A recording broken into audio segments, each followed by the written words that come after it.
All right, everyone, what is up? Welcome to another special edition of the Danny Show.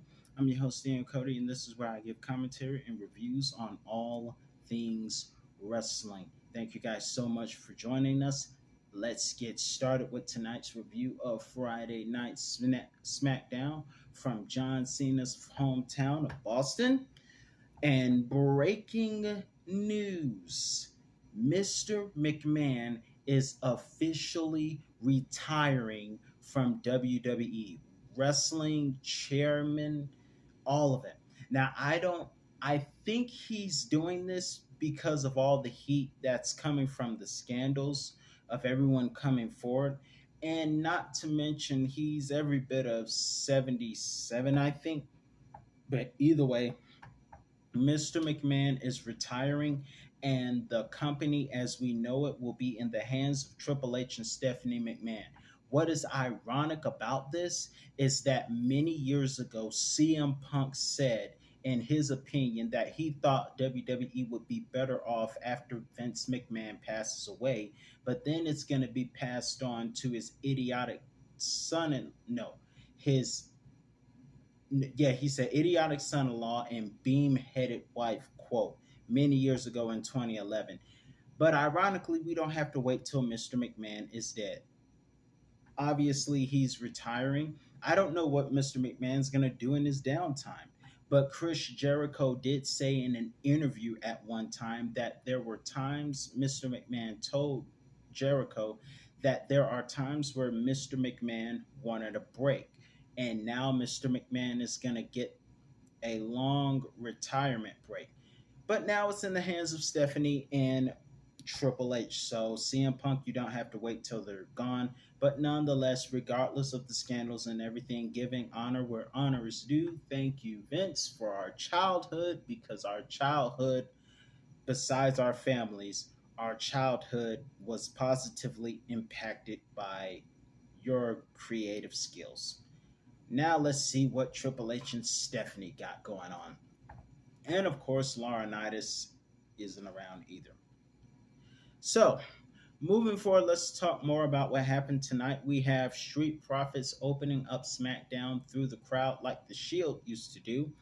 And of course, coming in, opening up, they were on fire. The Usos interrupt, and then Austin Theory interrupts, and then they fight, and Madcap Moss, whom I used to call Magic Mike when he was a heel with Corbin, but Madcap Moss comes in to aid the Street Profits. We're going to have a tag team match later on tonight. Let's talk about that in a minute. Our first match of the evening features Shinsuke Nakamura, Pat McAfee's favorite, versus Kaiser, one of Imperium members. The other Imperium member, Vinci, is on NXT 2.0 still. Walter, as I like to call him, I like to refer to him as Walter, not that ridiculous name that a lot of people were upset about when he changed. But either way, Walter had a match. Walter's man, Kaiser, went one-on-one with Shinsuke Nakamura, and it wasn't a SmackDown short, and we barely got SmackDown shorts, as I like to call them tonight. But nonetheless, we did get a decent match. It was a bit decent. The ending was kind of crooked because Walter interfered and Kaiser won, and we thought that it was going to make Walter happy inside because Walter doesn't smile. But tonight, Walter gave a smile and he said, straighten your chest up.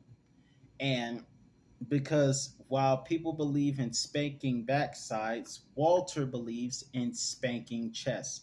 Now, if had not been for what happened in the summer of 2007, I would play Fantasy Warfare with a chest slapping match between Walter and Chris and ask you, the viewers, who do you think would win the contest? But due to the things surrounding the late wrestler, I can't really do that. And Paul Heyman said on Inside the Ropes, and he put it very well respectfully, he was a babyface that time.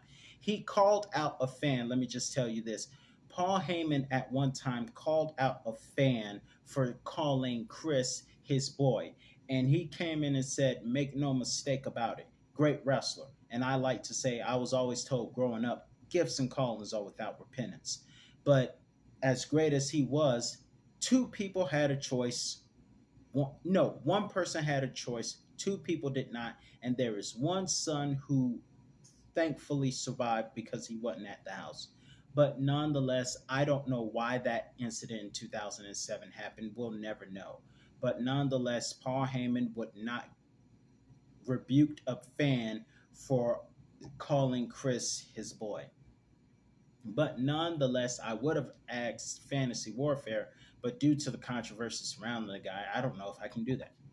But nonetheless, Walter, just when we thought Walter was about to smile for the first time, he turns around and he still slapped Kaiser's chest. First of all, Walter smiled for the first time. Let's just get that out of the way. Secondly, I don't think anything can make Walter happy. Sheesh. Moving forward, great promo with Caleb Braxton, nice green, by the way, as Rousey pointed out. Ronda Rousey and Liv Morgan had a short segment of words. I can't say who has the most heart and who has the most passion. You guys can comment below if you like what you think. Who do you think has the most passion? But nonetheless, I'm very excited for SummerSlam to see Rousey versus Liv Morgan. I think it might be good. I really do. Speaking of which, in another short segment, we have B3, as I like to call him, Big Bald Bum Corbin. I have nicknames for Corbin on this channel. Big Bald Bum, B3, or B2W, which stands for Big Bald Wolf. So, which one do you like best, B3 or B2W? Keep in mind, B2W stands for Big Bald Wolf, B3 stands for Big Bald Bum. And then you have BAC, which stands for Bum Corbin. But nonetheless, Big B3 Corbin attacked Pat McAfee, and Pat came and responded, and they broke him up. And let me just say, Pat McAfee got skills. He's real good on that mic. He called B3 a grown baby, not to be confused with the people you see on the internet who have a fetish for dressing up as babies and playing mommy and all that weird stuff. Now, do what makes you happy. Do what makes you happy in bed, but to me, but do what makes you happy. Either way, moving forward, he called him a baby, a big grown baby, and told him at SummerSlam, I'm going to put you to sleep. And I can't wait to see that. I'm rooting for Pat all the way. And now this one was somewhat of a SmackDown short. We have the Raiders versus Shanky and Jinder Mahal, which, first of all, what in the helicopter is Xavier Woods wearing? What was that on his head? Just what was that? I like the New Day, but what the heck was that? Also, happy 8th anniversary to the New Day. Just a lot. First off, I released a video on Shawn Michaels because today was his birthday, and I'm noticing something. Shawn Michaels didn't get the anniversary celebration he deserves, and New Day is not getting a lot of anniversary celebrations. WWE, appreciate your people. Jeez. But either way, it was short-lived because Shanky and them would lose by countout when the Raiders threw them into the New Day. And I'm curious to see the angle between New Day and the Raiders going forward. Also, Sheamus and Drew McIntyre have a segment where Sheamus calls out Drew McIntyre, tells him to put the sword down. By the way, it was funny. He called him McMenace. He called Drew McMenace. That was funny. And then he calls him out, and Drew kind of went in pretty well with that promo, asking, what happened to you, Sheamus? Which he kind of has a point, because Sheamus lately hasn't been the same. And, I mean, with with Triple H and Stephanie running WWE, I really hope that they bring Pete Dunne back. But I'm asking for too much because I am not digging this Butch angle. I'm not. I'm not digging it, and I'm not digging how Tommaso Ciampa's being an underused assistant to Bumblebee Miz Tiny Bees on Raw. I gotta say Tiny Bees just in case my mother might see this, but nonetheless, Miz has Tiny Bees. I said it. The only time he doesn't have Tiny Bees is when Maurice is dressed up like the teacher that from North America.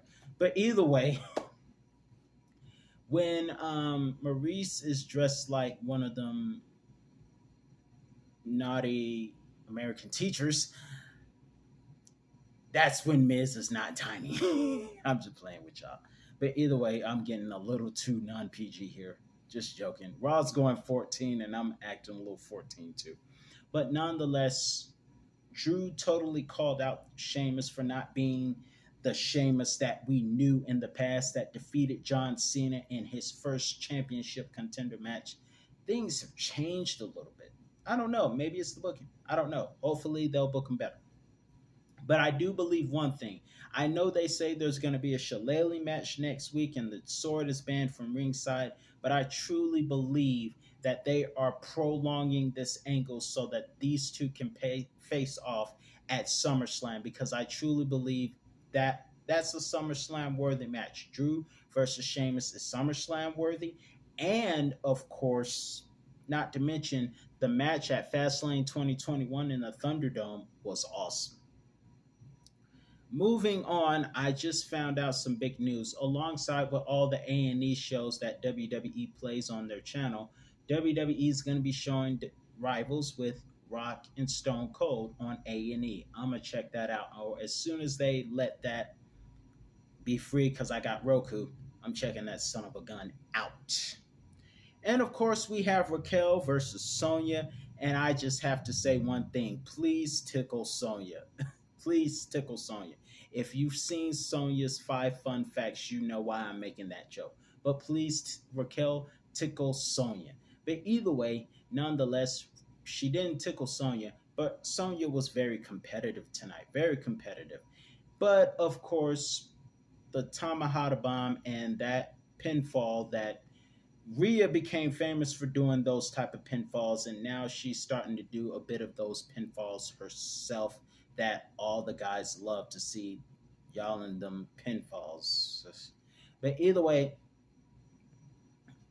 it wasn't too short, but it was pretty competitive with Sonya and Raquel, smiling Raquel as I like to call her, who has a relationship with Braun Strowman. But nonetheless, Sonya didn't get the hands, but she surely got the bomb, slam, and that kind of pinfall that everyone loves.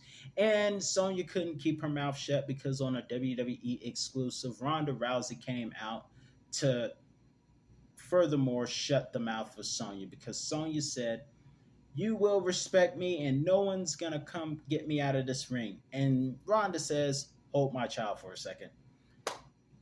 Nonetheless, speaking of entitled women, we have once again Lacey Evans demanding respect and not getting it. And Aaliyah last week called her a coward and the B word. But nonetheless, that was a short segment, and she's working with the crowd the way that The Rock had to many years ago. The Rock was trying to be a good guy, and they didn't want it. Roman was trying to be a good guy. No one wanted it. Lacey's trying to be a good guy. They still boo her at Money in the Bank. So she said, to heck with it. Let's go with that. And sometimes that's what you got to do. If they don't take... A lot of people wanted Cody Rhodes to go heel when he was in AEW.